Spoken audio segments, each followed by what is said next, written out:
ಹಿಂದೆ ನಾಯಿ ಮತ್ತು ಬೆಕ್ಕು ಇಬ್ಬರು ಬಹಳ ಒಳ್ಳೆಯ ಆಪ್ತ ಸ್ನೇಹಿತರಾಗಿ ಒಟ್ಟಿಗೆ ಇದ್ರು. ಮನೆಯ ಹೊರಗೆ ನಾಯಿ ಮತ್ತು ಒಳಗೆ ಬೆಕ್ಕು ಕೆಲಸ ಮಾಡಬೇಕೆಂದು ಒಪ್ಪಂದ ಮಾಡಿಕೊಂಡವು.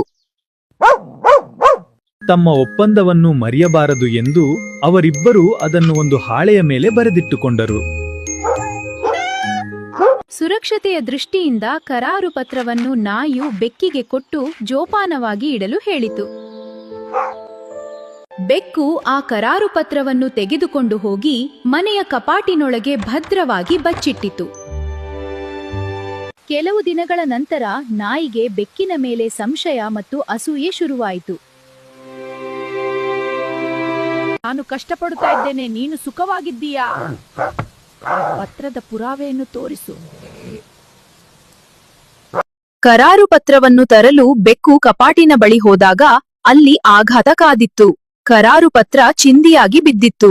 ಕಪಾಟಿನಲ್ಲಿದ್ದ ಇಲಿಗಳು ಆ ಕರಾರು ಪತ್ರವನ್ನ ಕತ್ತರಿಸಿ ಹಾಳು ಮಾಡಿ ಚೂರು ಮಾಡಿದ್ದವು. ಕೋಪ ತಡೆಯಲಾಗದ ಬೆಕ್ಕು ಸಿಕ್ಕ ಇಲಿಗಳನ್ನ ಕೊಂದು ಹಾಕಿ ತನ್ನ ಸೇಡು ತೀರಿಸಿಕೊಂಡಿತು.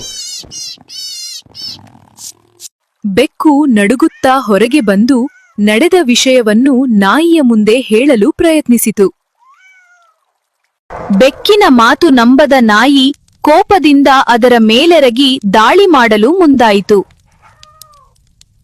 ಅಂದಿನಿಂದ ಇಂದಿನವರೆಗೂ ನಾಯಿ ಬೆಕ್ಕನ್ನು ಮತ್ತು ಬೆಕ್ಕು ಇಲಿಯನ್ನು ದ್ವೇಷಿಸುತ್ತಾ ಅಟ್ಟಾಡಿಸುತ್ತಿವೆ.